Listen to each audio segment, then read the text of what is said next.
Shalom bien-aimés qui me suivez sur les avertis, que le Seigneur vous bénisse abondamment pour le temps que nous allons passer ensemble avec vous. Aujourd'hui, je viens encore avec une autre exhortation, un autre thème. Vous allez remarquer que pour ceux-là qui ont peut-être reçu de mails, nous avions créé une autre chaîne, c'est-à-dire à part les avertis, là où je diffuse cette émission, c'est les avertis Lingala, c'est-à-dire il n'y aura que des émissions en Lingala. Mais pour un début, je vais mélanger les tout, c'est-à-dire je vais mettre d'autres émissions ici. D'autres émissions seront sur les avertis en langue française et puis les avertis en langue allemande viendra aussi plus tard. Pourquoi nous le faisons? Nous voulons en fait atteindre un grand nombre de gens puisque nous avons compris que le Seigneur nous a donné la grâce de parler un peu des langues, peut-être pas à 100%, mais nous essayons de nous exprimer. Les gens nous comprennent aussi par rapport à ce que nous véhiculons comme message. C'est pourquoi j'étais personnellement touché de voir que le message que je fais la fois passée, j'ai eu encore beaucoup de feedback pour ceux-là qui ont l'habitude d'écrire, d'autres ont écrit les mails, d'autres ont envoyé des messages sur WhatsApp. Donc, c'est que je vous encourage, je t'encourage aussi, toi qui me suis en ce moment. Je vais faire cette émission également aussi en français et puis nous allons faire cette émission donc en français et puis une autre partie sera en lingala pour ceux-là qui ne comprennent pas le français. Mais, comme je viens de vous le dire, notre chaîne Les Avertis reste là comme d'habitude, mais là, nous sommes en train de mettre d'autres émissions sur Les Avertis en français, mais pour le moment, nous allons faire tous les deux, c'est-à-dire je mettrai toujours les liens au bas de la description ou bien dans cette vidéo pour que tout le monde puisse savoir de quoi il s'agit. Voilà, le titre, vous l'avez, nous parlons de 1000 ans avant la crucifixion. Qu'est-ce qui s'est-il passé? 1000 ans avant la croix. Qu'est-ce qui s'était réellement passé avant cette période-là? C'est un message purement prophétique, mais nous allons essayer de vous le donner facilement pour que nous comprenions, pour que nous ayons encore plus la foi, puisque beaucoup de gens aiment le Seigneur, mais ils n'ont pas la foi. Beaucoup de gens aiment la parole de Dieu, mais ils n'ont pas la compréhension biblique. Beaucoup de gens aiment la prédication que nous sommes en train de faire, mais ils n'ont pas le courage d'avancer. Beaucoup de gens aiment même la lecture biblique, mais ils ne comprennent pas comme l'eunuque éthiopien. C'est-à-dire tu as besoin de l'Esprit de Dieu pour comprendre d'autres choses. C'est pourquoi je vais d'abord prier avant de passer à notre émission. Nous allons prier au nom de Yeshua. Papa, nous te disons merci. Merci pour le temps que tu nous donnes encore en ces jours avec mes bien-aimés, seul ou c'est lui qui va suivre cette émission. Seigneur, je sais que tu es en train de nous amener quelque part et nous savons et nous croyons aussi que Papa, tu es en train de mettre à part tes enfants. C'est pourquoi je te demande au nom de Yeshua que tu seul, tu puisses nous guider selon ton esprit. Laisse que ton esprit réellement parle à nous, que nous puissions réellement nous taire, que toi seul tu puisses parler à nous, Seigneur. Nous anéantissons toute puissance de l'ennemi par rapport à ces messages. Yeshua, je bénis la personne qui va suivre cette émission jusqu'à la fin. Et cette personne qui sera bénie, qu'elle puisse bénir aussi d'autres gens, puisque la mission que toi tu nous as léguée, c'est d'aller faire de toutes les nations tes disciples, Seigneur. C'est pourquoi nous voulons faire cette œuvre avec toi. Sans toi, nous ne pouvons rien faire. Avec toi, nous ferons des exploits. Tu écraseras nos ennemis. Laisse que ton esprit seul puisse nous parler en ton nom, Yeshua. Amen. 1000 ans avant la crucifixion, qu'est-ce qui s'est-il passé? D'abord, nous allons poser d'abord les bases. La première base que je voulais poser, c'est d'abord de savoir c'est quoi déjà la crucifixion. Pourquoi est-ce que la croix est là? Et c'est très important de retenir cette partie ici. C'est très important, c'est très capital pour la suite de ce que nous allons parler. En fait, la crucifixion, c'est une méthode de supplice qui remonte vraiment à l'Antiquité depuis les temps anciens, c'est-à-dire depuis déjà les Assyriens, les Perses. Les Assyriens utilisaient une forme simple de crucifixion, tandis que les Perses l'ont également adopté. Et plus tard, les Romains ont largement, je vais dire, utilisé cette méthode pour punir les esclaves et les non-citoyens romains. C'est-à-dire, les Assyriens ont commencé par une méthode normale, c'est-à-dire pour condamner, pour les condamner. Et puis aussi, les Perses ont pris, et puis plus tard, les Romains l'ont pris, c'est-à-dire les Européens ont pris vraiment cette crucifixion, et puis ils l'ont comment dirais-je, administré que sur ceux-là qui étaient esclaves ou non romains. Donc là, on descend, on comprend maintenant que oui, pourquoi est-ce que Yeshua a été crucifié, puisqu'il n'était pas romain, il était plutôt juif. Voilà, ou hébreu. Écoutez, j'ouvre une parenthèse ici, très capitale.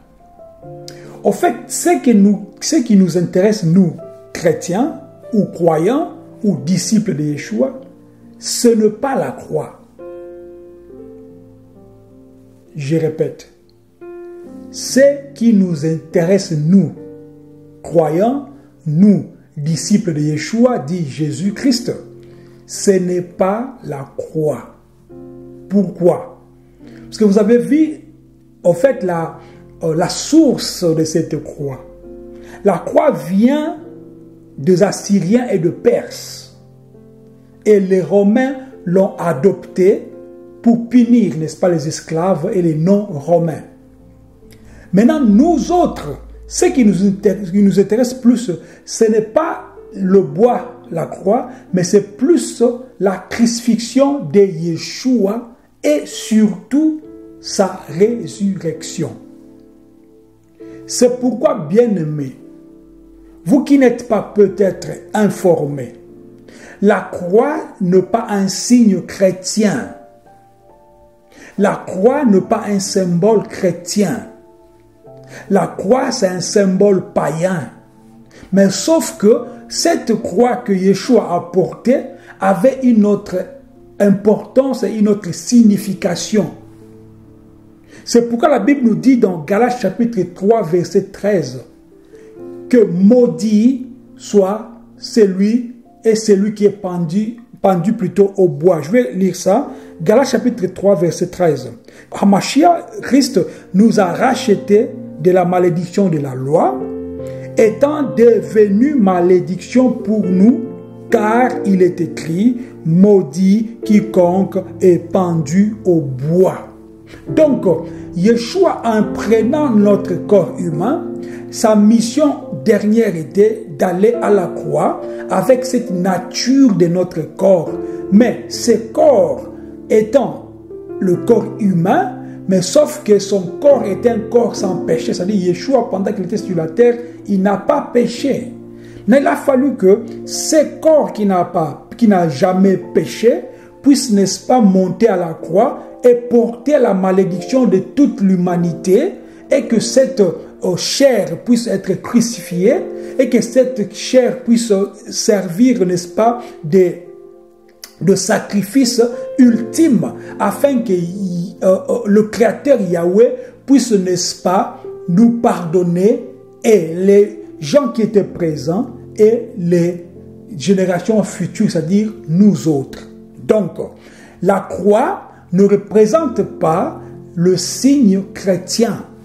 La croix, c'était un lieu que Yeshua avait choisi pour d'abord accomplir les prophéties qui parlaient déjà de ça, et aussi d'aller, n'est-ce pas, prendre notre malédiction, prendre notre péché et de se faire pécher. C'est pourquoi la Bible dit quelque part, lui qui n'a point commis le péché, mais il s'est fait pécher pour nous. C'est-à-dire, il ne s'est pas fait pécheur, mais il s'est fait pécher.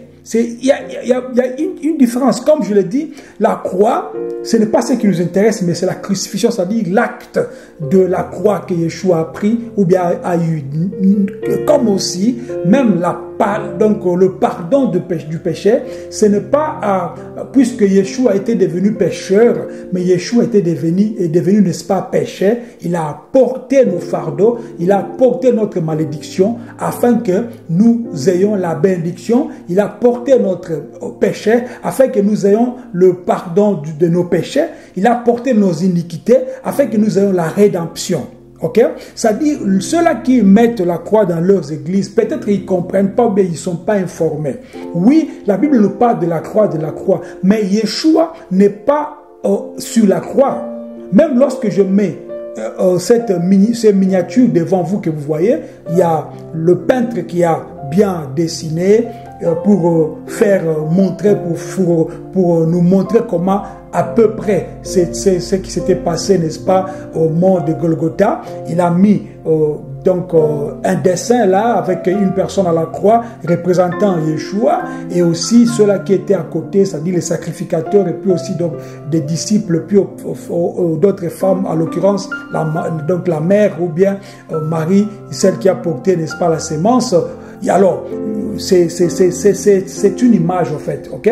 Mais cette image n'a pas en fait une connotation spirituelle. Cette image n'a rien de spirituel. Cette image n'a rien de mystique. Cette image n'est que les phrases qui ont été écrites quelque part comme dans la Bible par exemple, hein, pour illustrer, n'est-ce pas, ce qui était réellement passé à la croix. Donc, je récapitule pour dire que la croix n'est pas un signe chrétien. C'est pourquoi vous verrez les catholiques ont la croix, les orthodoxes ont la Croix-Rouge ont la croix, la Suisse, le pays ont la croix. Lorsque quelqu'un meurt, ils mettent la croix. Là, les roses croix, les roses croix, ils ont une croix. Et il y a aussi des croix, je sais pas, des églises, c'est pas ici et là. C'est-à-dire, ça n'a rien à voir avec, n'est-ce pas, avec donc le salut en fait, ok? La croix que nous voyons, la croix que nous croyons, c'est la seule croix que Yeshua est parti pour, n'est-ce pas, payer notre prix. Vous comprenez ce que je veux dire? C'est-à-dire, ce n'est pas à cause de la croix, mais c'est à cause de l'acte que celui qui a porté cette croix a fait. C'est-à-dire, c'est lui, en fait, qui est la réponse. Ce n'est pas la croix qui est la réponse. Vous comprenez ce que je veux dire? S'il y a des questions, posez-moi là-dessus. Je vais passer. C'est-à-dire, là, c'est pas pour poser, n'est-ce pas, quelques bases par rapport à la croix, c'est très important. Maintenant, vous me demandez, mais pourquoi est-ce que je intitulé cette prédication, cette exhortation 1000 ans avant la crucifixion? Pourquoi j'ai intitulé ça? Et puis je pose la question, qu'est-ce qui s'était passé? Je vais seulement parler à une personne. Je vais parler à une personne pour te rassurer que le choix que tu as fait pour suivre Yeshua, c'est un bon choix.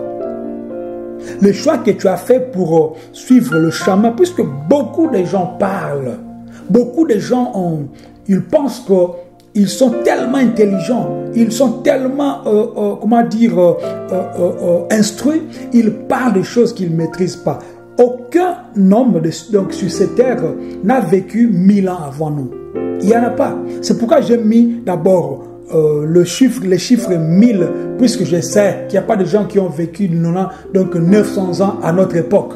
Il n'y en a pas. Il n'y a pas de gens qui ont vécu 500 ans à notre époque, il n'y en a pas. Il n'y a même pas de gens qui ont vécu, n'est-ce pas, 200 ans à notre époque, il n'y a pas. Je ne crois même pas qu'il y a des gens qui ont vécu 150 ans à notre époque. Donc je mets 1000 puisque je sais que 1000 ans pour nous, c'est comme un jour devant le Seigneur. Donc ça veut dire, je pouvais aussi dire un jour avant la crucifixion, qu'est-ce qui s'était passé. Mais dans ce cadre de 1000 ans, il y a une signification qui se cache derrière ces 1000 ans. Il y a un homme donc 1000 ans avant la crucifixion, qui avait prophétisé exactement de ce qui allait se passer, n'est-ce pas, dans 1000 ans. Il a, n'est-ce pas, prophétisé sur la mort, sur la crucifixion de Yeshua, sur ce qui s'était passé donc, pendant qu'il était à la croix. C'est pourquoi je vais essayer de lire ça avec vous, puisque ceux-là qui négligent la parole, c'est-à-dire la Bible, beaucoup disent que oui, c'est une œuvre humaine. Oui, je sais, c'est une œuvre humaine. Je sais aussi qu'il y a beaucoup de choses qui nous parlons, que le Saint-Esprit nous inspire, qui ne se trouve pas dans la Bible, je sais. Mais je pense que la Bible, comme j'ai toujours l'habitude de dire, La Bible, c'est comme, n'est-ce pas, une navigation, système, mais qui ne conduit pas, en fait. C'est-à-dire, ça peut te montrer le chemin, mais ce n'est pas le chemin, en fait. Mais le chemin, c'est Yeshua. La vie, c'est Yeshua. La vérité, c'est Yeshua. C'est pourquoi j'appelle la Bible, c'est comme une source d'information des choses divines, en fait. C'est-à-dire, ça n'a rien à voir spirituellement d'abord comme ça, mais lorsque tu lis ça avec un esprit de Dieu, tu comprendras qu'il y a beaucoup de choses qui sont cachées dans la Bible, même pour conduire un pays, même pour conduire une famille, même pour conduire un couple. Tout est écrit dans la Bible. Tout est écrit dans la Bible. Même les lois de ce monde, oui, je sais, beaucoup diront que oui, la Bible a été faite après les lois, tout ça, mais je sais que la Bible, c'est Dieu qui a en fait donné l'intelligence à ces gens, ou la volonté même. Peut-être que beaucoup ont fait ça d'une manière politique pour, prendre beaucoup de gens en otage par rapport, je veux dire, même à la façon, à la manière de réfléchir ou de penser. Mais le Saint-Esprit a libéré beaucoup de gens. En l'occurrence, nous autres, il nous a libérés.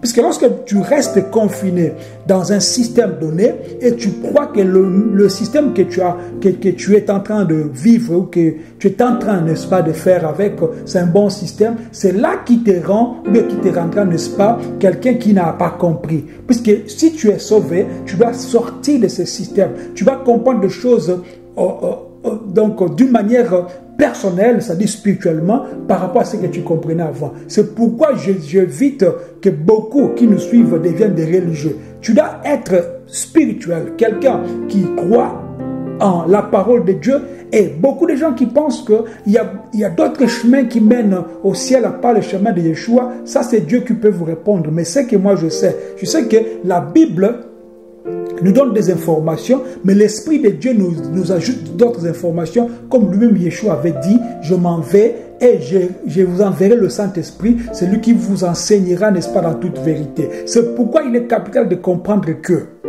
il n'y a pas un autre chemin pour aller au Père. Aucun prophète n'a parlé comme ça. Si c'était des choses simples, que tout le monde pouvait aussi écrire, Mahomet pouvait aussi dire que non, Dieu m'a dit, Allah m'a dit que pour être sauvé, il faut passer par moi. Confucius allait aussi écrire. Bouddha pouvait aussi dire à ces gens que Dieu m'a dit, m'a convaincu que si tu veux vivre, si tu veux aller au ciel, tu dois passer par moi. Mais personne n'a osé dire ça. Et ce qui est encore plus grave, que toutes ces religions, ils savent et ils ont la foi que oui, Yeshua, bien qu'eux disent qu'il est prophète, mais ils savent, ils croient aussi que oui, il était mort certes, mais il était ressuscité. Mais il n'y a pas un prophète qui était mort et ressuscité qui vit à jamais. Vous comprenez? C'est là, il y a une grande différence. Puisque comme je dis, il n'y a pas une personne qui a vécu 1000 ans avant nous.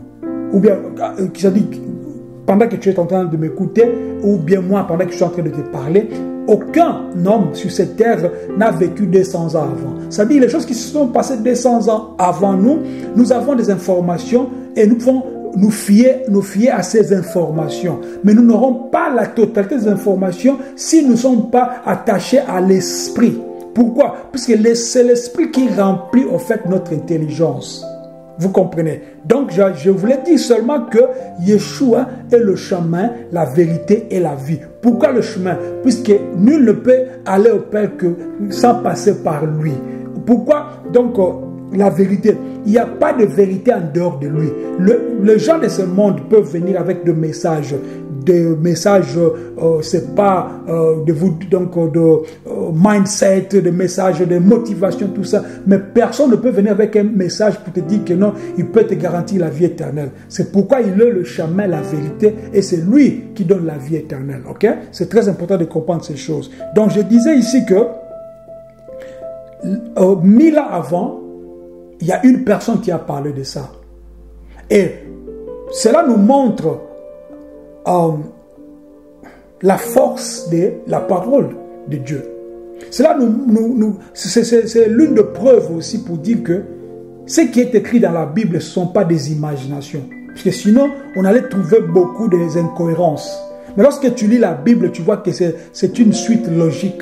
Il y a des choses que Dieu a fait avec les enfants d'Israël qui sont aussi des choses purement culturel qui se trouve dans l'Ancien Testament. Et si tu suis bien ces choses, il y a aussi d'autres tribus africaines, par exemple, qui ont comment dirais-je, pris, n'est-ce pas, les mêmes traditions, n'est-ce pas, des Hébreux, par exemple. Et si tu regardes même chez les Turcs ou bien chez les Arabes, tout ça, c'est la même, au fait, culture. Hein, mais, sauf que chacun a, au fait, de quelques tendances et puis quelques différences. Nous allons lire 1000 ans avant, n'est-ce pas, la crucifixion. Qu'est-ce qui s'est-il passé?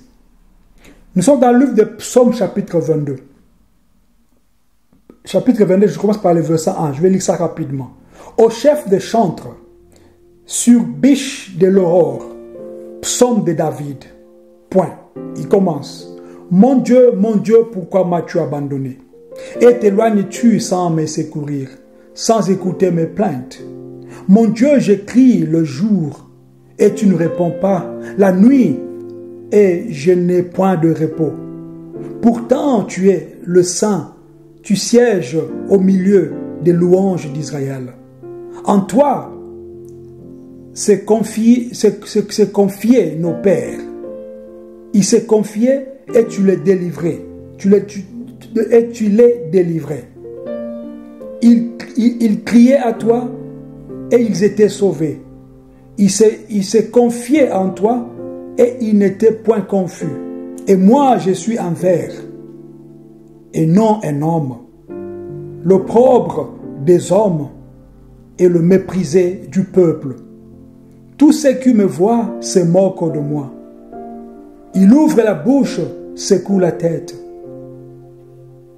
Recommande-toi à l'Éternel, l'Éternel les sauvera.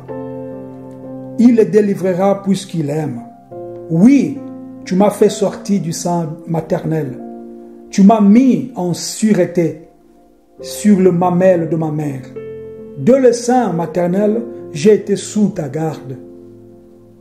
Dès le ventre de ma mère, tu as été mon Dieu.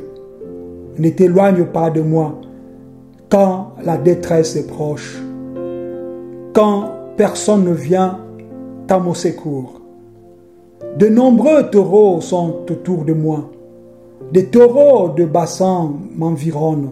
Ils ouvrent contre moi leur gueule, semblables au lion qui déchire les rugis. Je suis comme de l'eau qui s'écoule, et tous mes os se séparent. Mon cœur est comme de la cire. Ils se fond dans mes entrailles. Ma force se dessèche comme l'argile, et ma langue s'attache à mon palais. Tu me réduis à la poussière de la mort, car de chiens m'environnent, une bande de scélérats rôdent autour de moi. Ils ont percé mes mains et mes pieds.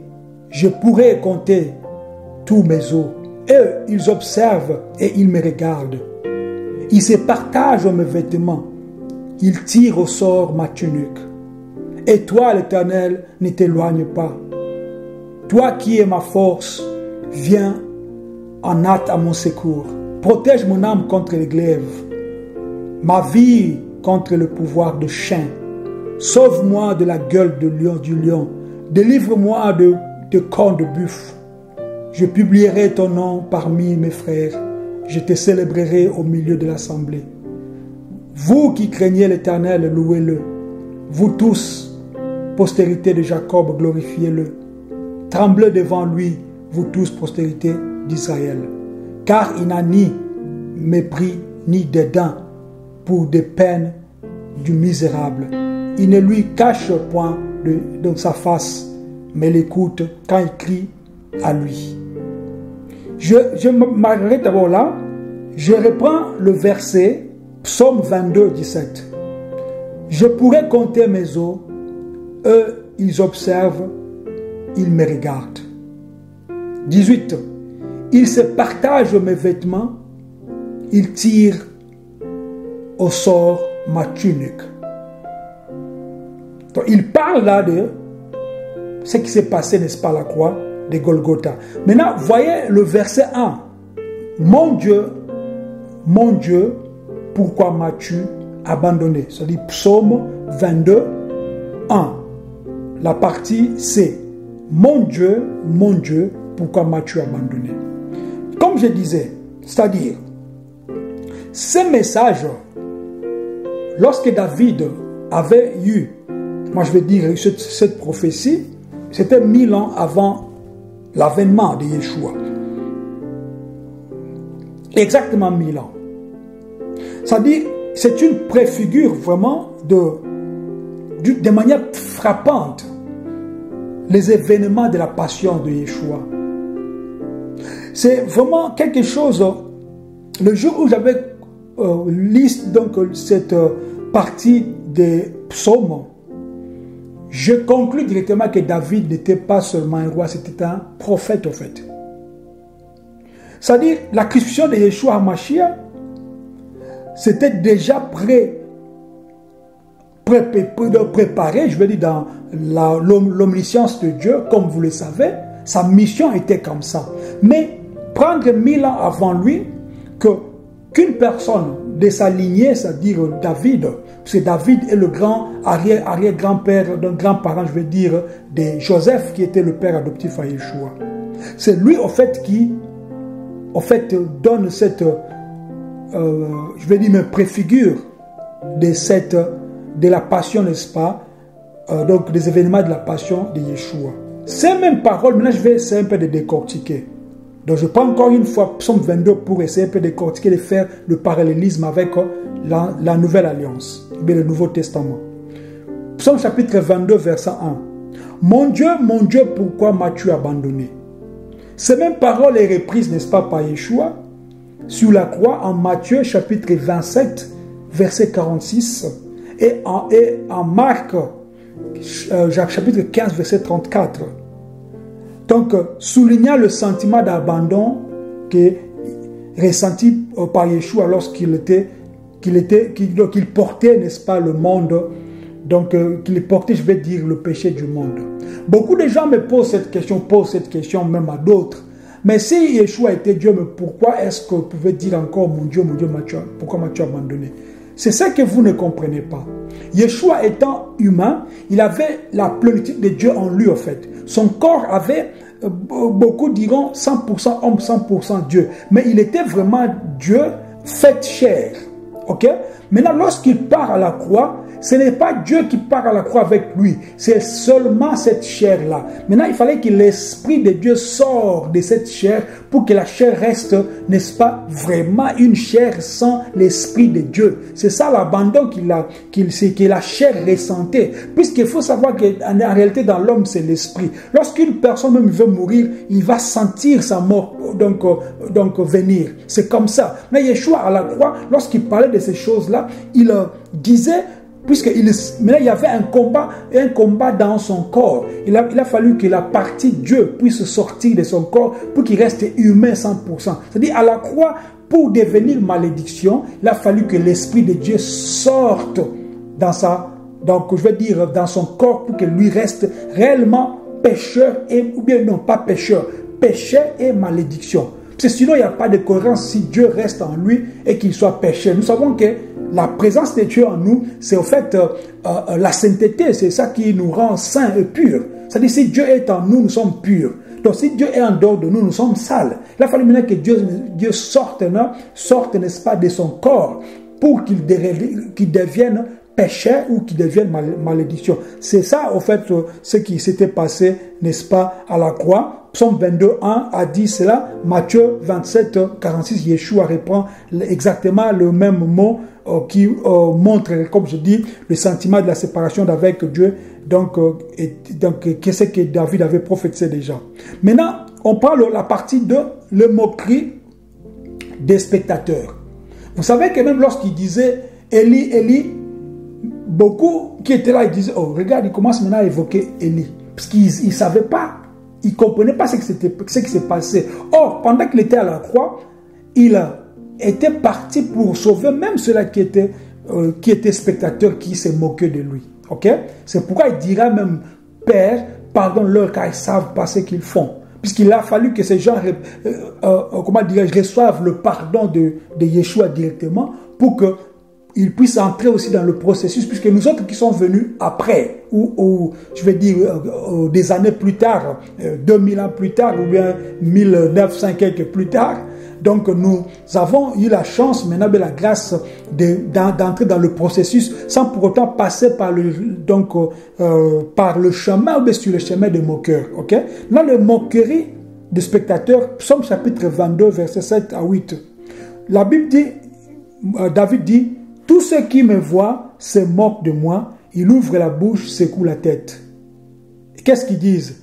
Remets ton sort à l'Éternel, l'Éternel te sauvera et il te délivrera puisqu'il aime. Donc ça dit, là, le moqueur était en train de dire à Yeshua déjà dans Psaume 22. Maintenant, en Matthieu chapitre 27, verset 39 à 43, le chef religieux, le soldat, le passant se moque de Yeshua en ces termes, accomplissant la prophétie, n'est-ce pas, de David.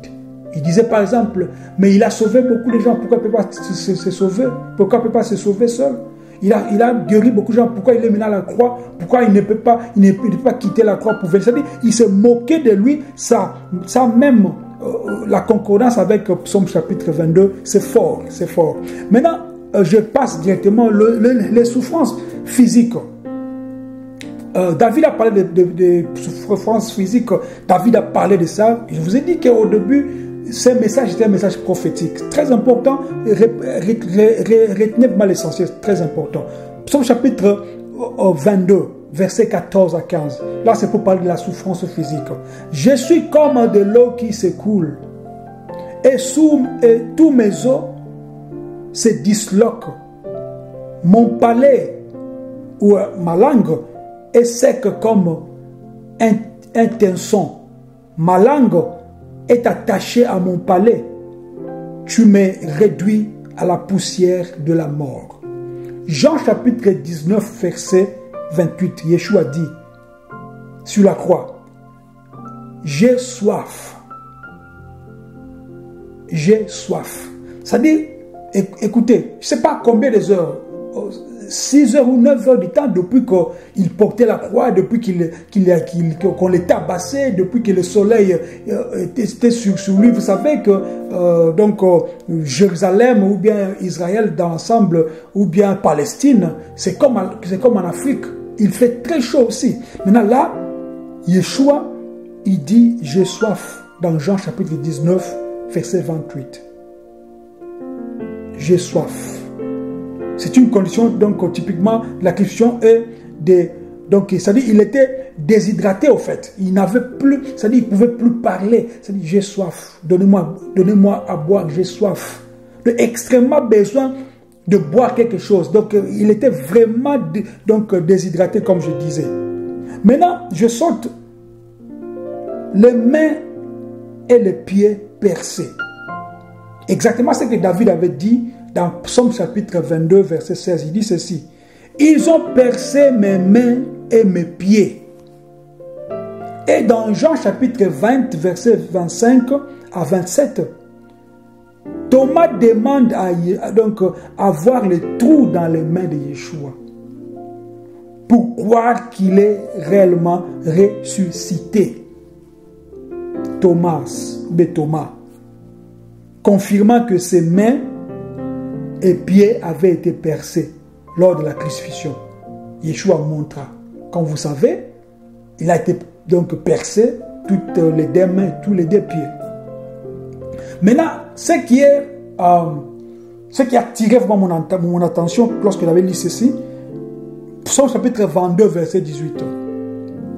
Le partage de vêtements. David disait, il se partage mes vêtements, il tire au sort ma tunique.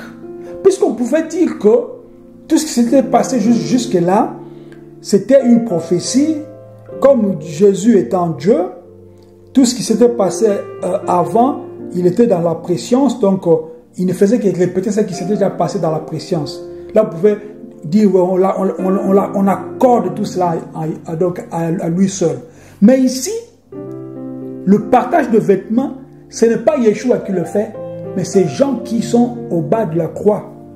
Donc, Psaume 22, 18 dit, « Il se partage mes vêtements, il tire au sort ma tunique. » Matthieu 27, 35 nous dit, les soldats romains se partagent les vêtements de Yeshua et tirent au sort son manteau sans couture.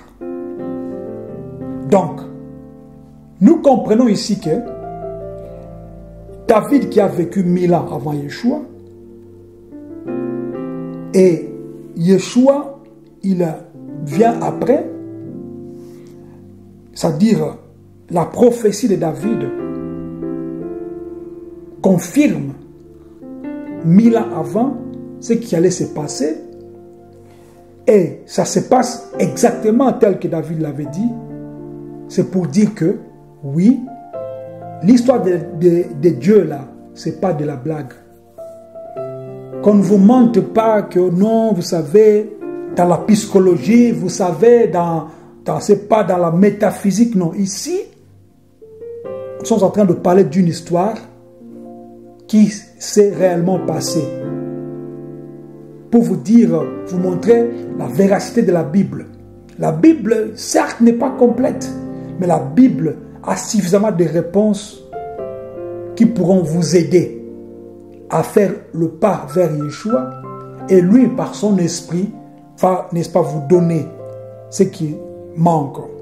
Dans l'Acte des Apôtres, chapitre 2, verset 30, Acte des Apôtres, chapitre 2, donc Acte 2, 30 à 31, Pierre affirme que David, en tant que prophète, avait prédit, n'est-ce pas, la résurrection du Messie, soulignant, n'est-ce pas, le rôle prophétique des écrits de David, y compris ces rôles-là, donc ces écrits dans Psaume 22.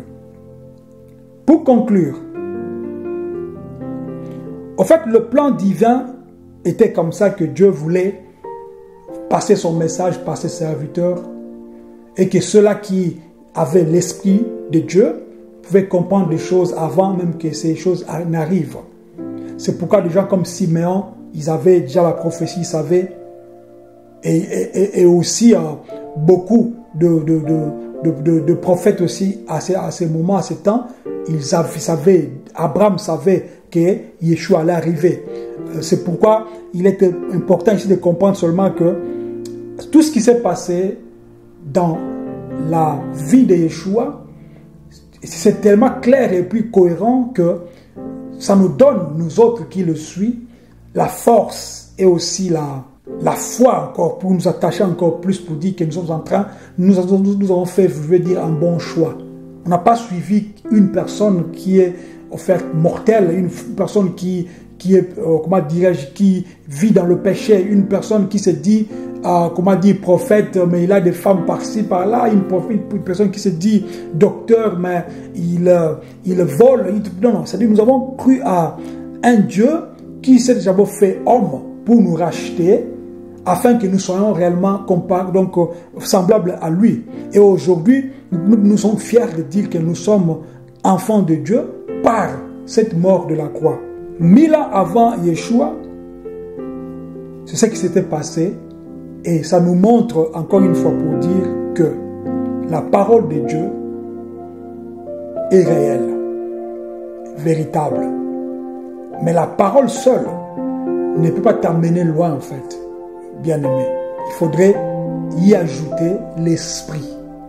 Pour que l'esprit ne vienne dans ta vie, il faut maximiser, n'est-ce pas, la foi en Yeshua et avoir une vie de sanctification, prier, lire la Bible et partager la parole de Dieu avec le bien-aimé pour grandir dans la foi. Au fur et à mesure que tu es en train de grandir dans la foi, lui, il va te donner, n'est-ce pas, ce dont ton cœur désire. Soyez bénis de Yeshua.